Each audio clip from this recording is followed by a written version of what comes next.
मी कौस्तुभ आशुतोष सातारकर, इयत्ता दुसरी अ, श्रीमती पार्वतीबाई विद्यालय. माझ्या गोष्टीचे नाव मोर पिसारा.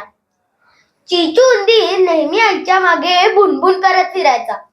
कधी कधी त्याला पक्ष्यांसारखं उडावंसं वाटायचं, तर कधी त्याला सशांसारख्या उड्या माराव्याशा वाटायच्या. एकदा चिचू म्हणाला, आई, काय हा माझा काळा रंग? मी बदकासारखा गोरा गोरा हवा होता. त्यावेळी तिथून एक परी चालली होती. तिनं ते ऐकलं. त्याची गंमत पाहण्यासाठी ती एका झाडामागे लपून बसली. आई म्हणाली, आपल्या जंगलात रामू हत्ती सगळ्यात बुद्धिमान मानला जातो. त्याला जाऊन विचार. चिचू पळत रामूकडे निघाला. परी त्याच्या मागे होतीच. वाटेत त्याला मोर दिसला. चिचू रामूकडे पोहोचला. चिचू म्हणाला, मला फक्त मोरासारखा पिसारा हवा. त्याची इच्छा ऐकून रामू हसू लागला. तेवढ्यात परीनं जादूची कांडी फिरवली आणि चिचूच्या शेपटीवर मोरासारखा रंगीबेरंगी पिसांचा पिसारा आला. तो होता छोटाच, त्याच्या मापाचा पण सुंदर. चिचूनं पिसारा पाहिला आणि एकदम खुश झाला. तो रामूलाही विसरला. आईला पिसारा दाखवण्यासाठी तो पळत पळत निघाला. तो बिळापाशी आला. पळून पळून त्याला खूप भूक लागली होती. घाईघाईनं तो बिळात शिरू लागला. अन त्याच्या पिसाऱ्यामुळे त्याला आत शिरताच येईना. तो अडकला. मोर पिसारा फुलवू शकतो आणि मिटू शकतो. तो तर होता उंदीर. हा पिसारा त्याचा नव्हता. तो मिटेना.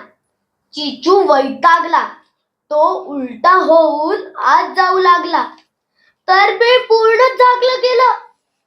आत आई घाबरली. तिनं तोंडानं ढुशी देऊन त्याला बाहेर ढकललं. तर चिचू पडलाच. ती बाहेर आली. आईनं ढकलून पाडलं म्हणून चिचूला राग आला.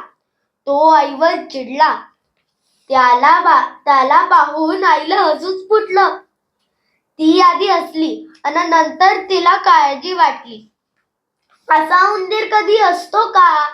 आई, भूक लागली. बरं, चल आत. कसा येऊ? पिसारा अडकतोय. मिटता येत नाही. पिसारा कसला? पसाराचा. तिनं खाऊ बाहेर आणला.